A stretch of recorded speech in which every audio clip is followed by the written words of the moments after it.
Hello students, पिछले video में हम लोग यहीं पे थे। हम लोग बात कर रहे थे जीडीपी कैलकुलेशन के बारे में, और जीडीपी में हमने बात की थी कि to calculate GDP we need to add the final price of all the goods but intermediate goods need to be subtracted.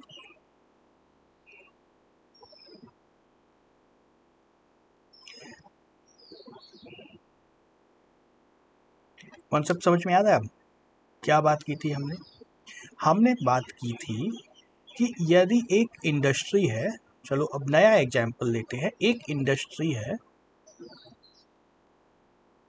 ठीक है, जो रॉ मटेरियल लेता है एक प्राइमरी सेक्टर से।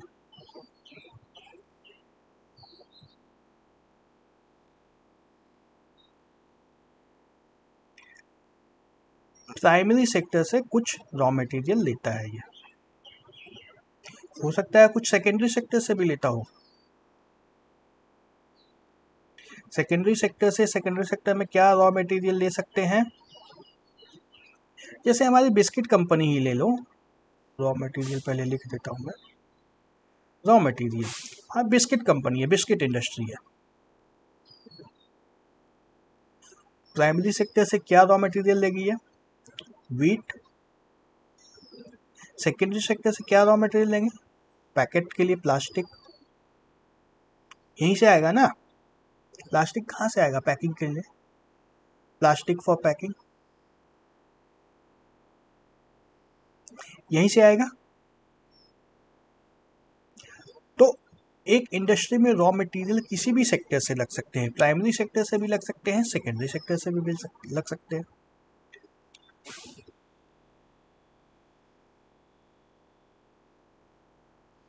प्राइमरी सेक्टर से जो रॉ मटेरियल लेते हैं, चलो उसका प्राइस मैं दूसरे कलर से लिखता हूँ, रेड से लिखता हूँ। प्राइस इसका यदि ए है और इसका प्राइस यदि बी है और फाइनल गुड्स का प्राइस एफ है।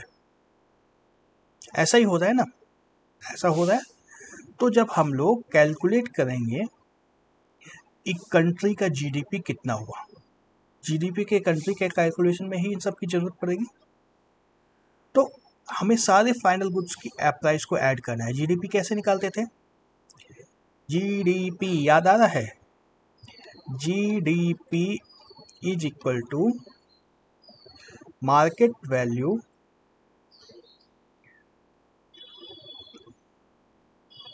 Of all goods and services. Goods and services produced in 1 year. तो जब फाइनल गुड्स लेते हैं तो इस बिस्किट इंडस्ट्री के फाइनल वैल्यू इस एफ को यदि ले लेते हैं हम लोग, यदि इस एफ को फाइनल गुड्स में ले लेते हैं हम लोग, तो हमें इस वीट का और प्लास्टिक का जो प्राइस उस इंडस्ट्री में, जिस भी इंडस्ट्री में होगा, वहां पे नहीं ऐड करना होगा, नहीं ऐड करना होगा, क्योंकि इसी एफ के अंदर से ही तो इसका कॉस्ट जा रहा है ना। प्लास्टिक वाले को जो पेमेंट मिल रहा है इसी एफ के अंदर से मिलने वाला है, और इस वीट वाले फार्मर को भी जो भी मिलने वाले पैसे इसी एफ के अंदर से निकलने वाले हैं। तो इंटरमीडिएट गुड्स के प्राइस को हम लोग इस वीट के प्राइस को हम लोग ऐड नहीं करेंगे, ठीक है। जीडीपी निकालते समय, मतलब जीडीपी निकालते समय इस एफ को तो ऐड करना है, इस एफ को बिल्कुल ऐड करना है, लेकिन जब प्राइमरी सेक्टर में जाएंगे तो इस वीट के प्राइस को ऐड नहीं करना है। सेकेंडरी सेक्टर में इस प्लास्टिक बैग फॉर पैकिंग को ऐड नहीं करना है। क्यों नहीं करना है? Because this is an intermediate good. Intermediate good, इस गुड का कंजम्पशन कोई कंज्यूमर नहीं कर रहा है, कोई खरीदार इसका नहीं है। ऐसे पब्लिक इसको नहीं खरीद रही है। प्रोसेसिंग में मतलब रॉ मटेरियल हो गया ये, तो एक ना रॉ मटेरियल हो गया ये। तो फाइनल प्राइस में यदि इस वीट के प्राइस को 2 बार प्राइमरी सेक्टर में यदि इस वीट को ऐड कर दे और यहाँ पे भी ऐड कर दे तो 2 बार काउंट हो जाएगा। तेरा काम है ना। हाँ, फाइनेंस मिनिस्ट्री का काम इतना ही टेढ़ा होता है, बहुत मुश्किल काम होता है। तो ये चीज़ अगर समझ गए हो तब हम लोग बात कर लेंगे जीडीपी के लिए क्या करते हैं हम लोग। We need to add up the market value of all the goods and services produced। Final goods and services में हम लोग को एक ऐड करना होगा क्या, फाइनल गुड्स। फाइनल गुड मतलब ये तो हमारा फाइनल गुड है, बिस्किट जो एक कंज्यूमर खा रहा है ये फाइनल गुड है, लेकिन वीट जो प्रोड्यूस हुआ है ये फाइनल गुड नहीं है, ये एक रॉ मटेरियल है ना, इस कंट्री के लिए रॉ मटेरियल है। तो जब हम लोग वीट वाले सेक्टर की बात करेंगे, वीट फार्मर की बात करेंगे, उसका इनकम को दो जगह काउंट नहीं करना है, एक ही जगह काउंट करना है। ये कैसे होगा, ये काम फाइनेंस मिनिस्ट्री का है, बहुत मुश्किल काम है, लेकिन हर साल ये किया जाता है। ठीक है, तो इस तरह से ध्यान रख के हम लोग तीनों सेक्टर्स के इनकम की बात कर लेते हैं। इसी तरह से हम लोग इस बात को ध्यान में रखते हुए प्राइमरी सेक्टर, सेकेंडरी सेक्टर और टर्सरी सेक्टर तीनों का इनकम कैलकुलेट करते हैं। प्राइमरी सेक्टर,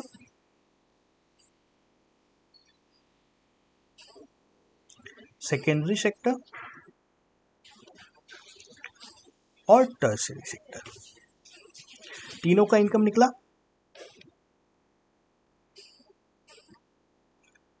तीनों का इनकम निकला। चलो थोड़ी देर के लिए एक नंबर ले लेते हैं, इसको ए मान लो, इसको बी मान लो, इसको सी मान लो। तीनों का एक इनकम हम लोग निकाल सकते हैं। अब हमारा टॉपिक सिर्फ इनकम निकालना नहीं था, हमारा टॉपिक था कंपेयर करना है। अभी तो हम लोग सिर्फ कैलकुलेट करने की बात की कि इनकम कैसे कैलकुलेट करना है। इनकम कैलकुलेट करने के लिए फाइनल गुड को ऐड करना है, इंटरमीडिएट गुड को ऐड नहीं करना है। अब इसका मतलब ये कभी नहीं समझना है कि प्राइमरी सेक्टर में जितना भी गुड प्रोड्यूस होता है सारा इंटरमीडिएट गुड होता है, ऐसा नहीं होता है। हम लोग भी बाजार से गेहूँ खरीद के ला के खा लेते हैं ना, वीट हम लोग भी डायरेक्टली कंज्यूम करके खाते हैं। सारे वीट बिस्किट फैक्ट्री में तो नहीं जाता है। हम लोग भी मार्केट से कोकोनट खरीद के, बनाना खरीद के डायरेक्टली खा लेते हैं। जो बनाना हम लोगों ने डायरेक्टली कंज्यूम कर लिया वो तो रॉ मटेरियल नहीं था। जो बनाना हम लोगों ने कंज्यूम नहीं किया, जो कंपनी में गया, सिर्फ वही रॉ मटेरियल था। समझ में आ रही है बात। सेम प्रोडक्ट है, उसका कुछ पोर्शन डायरेक्टली हम लोग भी यूज़ कर लेते हैं, कुछ पोर्शन रॉ मटेरियल बन जाता है दूसरे सेक्टर के लिए। तो जो रॉ मटेरियल बन गया उस चीज़ को अलग से कंसिडर करने की ज़रूरत पड़ती है।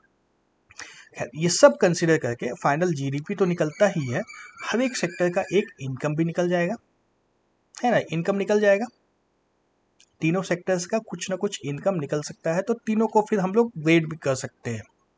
हो सकता है A is greater than B is greater than C हो सकता है C is greater than A is greater than B हो, है ना। इस आधार पे हम लोग कुछ भी एक कैटेगराइजेशन कर सकते हैं। ये ए बी सी तीनों एक नंबर्स आएंगे, तीनों नंबर में कौन सा बड़ा है कौन सा छोटा है ये डिसाइड करके तीनों सेक्टर्स की हम लोग कंपैरिजन की बात कर लेते हैं। अब कंपैरिजन पे जब हम लोग आ गए हैं तब कुछ और कॉन्सेप्ट समझ लो। हम लोग जनरली हिस्ट्री की जब बात करते हैं, आज से मान लो 100 years back, 100 years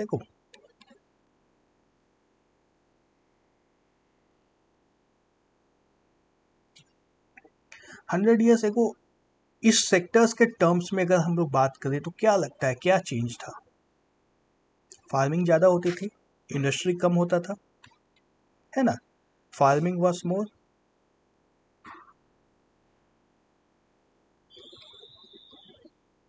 industry was less. ऐसा क्यों था, क्योंकि जैसे जैसे इंडस्ट्री बढ़ते गए वैसे फार्मिंग में कम लोगों की ज़रूरत पड़ती गई ना। जैसे पहले प्लोइंग के लिए ऑक्स यूज़ होते थे, ऑक्सन यूज़ होते थे, है ना। ऑक्सन के साथ ह्यूमंस भी जाते थे प्लोइंग करने के लिए, प्लोइंग। अब क्या हुआ है, अब इंडस्ट्री आ गई, ट्रैक्टर से प्लो हो जाता है, तो इंसान का एंगेजमेंट कम हुआ। जब ऑक्सन के साथ इंसान को काम करना पड़ता था तब तो बहुत ज़्यादा समय लगता था। जो काम मान लो 10 दिन में होता था अब एक ही दिन में हो जाएगा ट्रैक्टर की मदद से। एंगेजमेंट इंसान का कम हो गया, हुआ। उसी तरह से हार्वेस्टिंग में भी आ गया। जितनी ज़्यादा हम मशीनों का हम लोग इस्तेमाल एग्रीकल्चर में बढ़ाते चले गए, उतना ज़्यादा इंसान का एंगेजमेंट कम होते चला गया।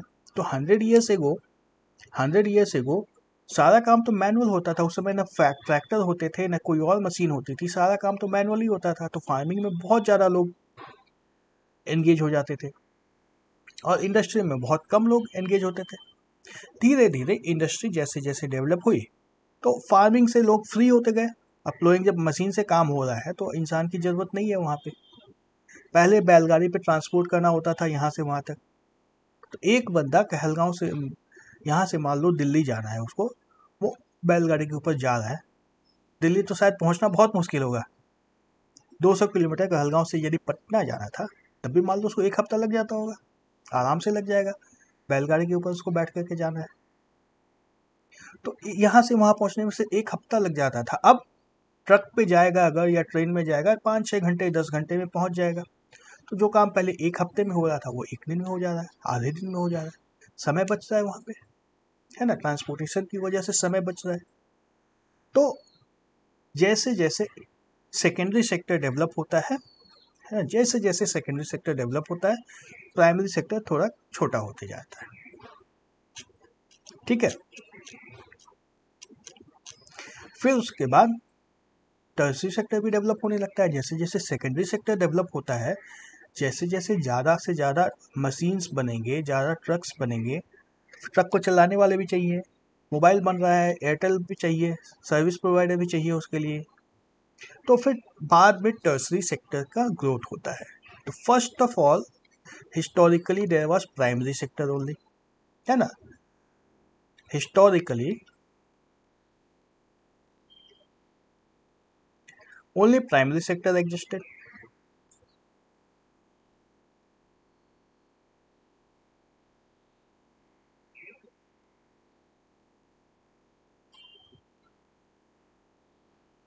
ओनली का मतलब ओनली नहीं है, मेनली था भी, क्योंकि कभी भी चले जाओ उस समय बास्केट्स तो बनते ही होंगे ना, वो लकड़ी के, बैम्बो के, वो तो सेकेंडरी सेक्टर में जाता था। कोई खाना बना के बेचने वाला तो होता ही होगा जरूर, वो भी सेकेंडरी सेक्टर में जाता था। हिस्टोरिकली मेनली प्राइमरी सेक्टर बचते हैं। सबसे पहले मेजर ज़्यादा से ज़्यादा लोग प्राइमरी सेक्टर में रहते थे, और प्राइमरी सेक्टर का काम ही सबको करना पड़ता था। तो सेकेंडरी सेक्टर, टर्सरी सेक्टर के लिए काफ़ी कम लोग रहते थे। एंड धीरे धीरे फिर slowly in secondary sector gross.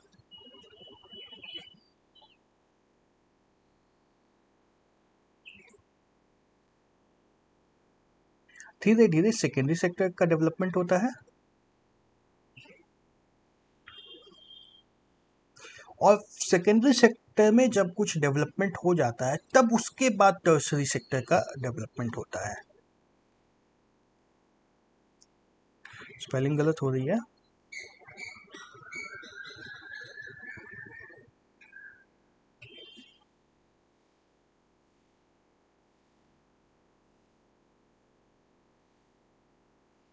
Tertiary sector develops after secondary. ठीक है, लास्ट में टर्सरी सेक्टर का ग्रोथ चालू होता है। खैर, तो चाहे किसी भी ऑर्डर में हो, हमें हिस्ट्री से क्या काम है, हमें तो आज से काम है। आज के डेट में हमें कंपेयर कर लेना है कौन से सेक्टर में कितना इनकम है।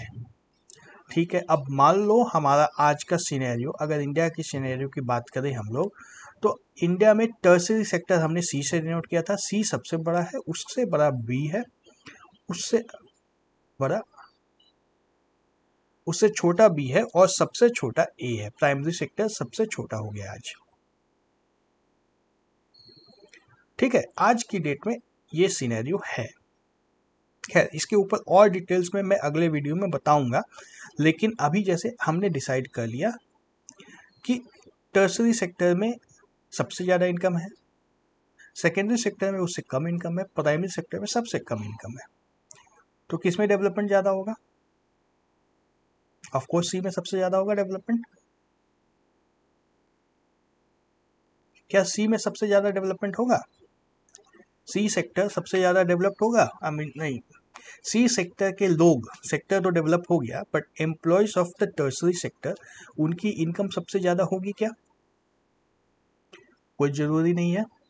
ज़रूरी है? सोचो क्यों ज़रूरी नहीं है। मैं कह रहा हूँ कि टर्सरी सेक्टर में इनकम सबसे ज़्यादा है, सेकेंडरी सेक्टर में इनकम उससे कम है, और प्राइमरी सेक्टर में इनकम सबसे कम है। क्या इसका मतलब ये है कि सेकेंडरी सेक्टर, टर्सरी सेक्टर के लोगों का income, average income, total income तो ज़्यादा है, लेकिन अगर हम लोग इंसानों की बात करें तो वहाँ पे एवरेज इनकम की बात करते हैं ना, एवरेज इनकम निकालना पड़ता है वहाँ पे। अब मान लो 130 करोड़ में से 50 करोड़ लोग या 40 करोड़ लोग, मान लो इंडिया में करेंटली 40 करोड़ लोग एग्रीकल्चर में इन्वॉल्व हैं, 20 करोड़ लोग सेक्टर बी में है, प्राइमरी सेक्टर, सेकेंडरी सेक्टर में है, और 30 करोड़ लोग, एग्जाम्पल, ये सही फिगर्स नहीं है, या नंबर्स को हटाओ, XYZ लेते हैं। प्राइमरी सेक्टर में X लोग एंगेज्ड हैं, सेकेंडरी सेक्टर में Y लोग एंगेज्ड हैं, और टर्सरी सेक्टर में Z लोग एंगेज्ड हैं, है ना। प्राइमरी सेक्टर में X लोग हैं, सेकेंडरी सेक्टर में Y पर्सन्स है, और टर्सरी सेक्टर में Z पीपल आर एंगेज्ड। तो एवरेज इनकम की जब हम लोग बात करेंगे तो क्या आएगा? C divide by Z, B divide by Y, और A डिवाइड बाई X, तीनों का एवरेज इनकम इस तरह से आएगा। अब किस सेक्टर में डेवलपमेंट ज़्यादा है? क्या ये डेवलपमेंट इसी ऑर्डर में तो नहीं रह जाएगा? डेवलपमेंट का ऑर्डर तो चेंज हो जाएगा ना। हम लोग पिछले चैप्टर में भी देखे थे कैसे कैसे डेवलपमेंट का ऑर्डर चेंज हो जाता है। तो हमें दो आधार मिले कंपेयर करने के लिए। हाउ टू कंपेयर में थे हम लोग, हाउ टू कंपेयर में था कंपेयर बेस्ड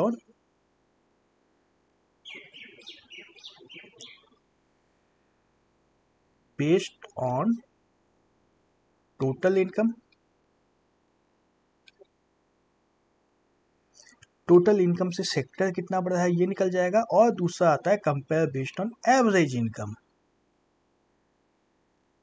और जब एवरेज इनकम के लिए हम लोग बात करेंगे, एवरेज इनकम की जब हम लोग बात करेंगे, तब तो फिर हमें कितने लोग एंगेज्ड है किस सेक्टर में ये कैलकुलेट करना होगा। How many people are engaged in which sector, how many people are engaged in which sector.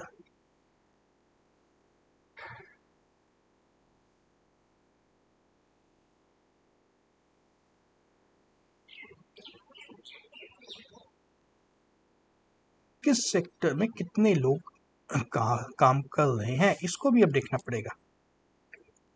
तो कंपेयर करने के लिए हमें इतनी सारी जानकारी चाहिए।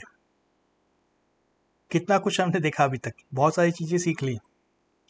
कंपेयर करने के लिए हमें फाइनल गुड्स के प्राइस को ऐड करना है, और इंटरमीडिएट गुड्स के प्राइस को ऐड नहीं करना है, सॉरी माइनस नहीं करना है, ऐड भी नहीं करना है।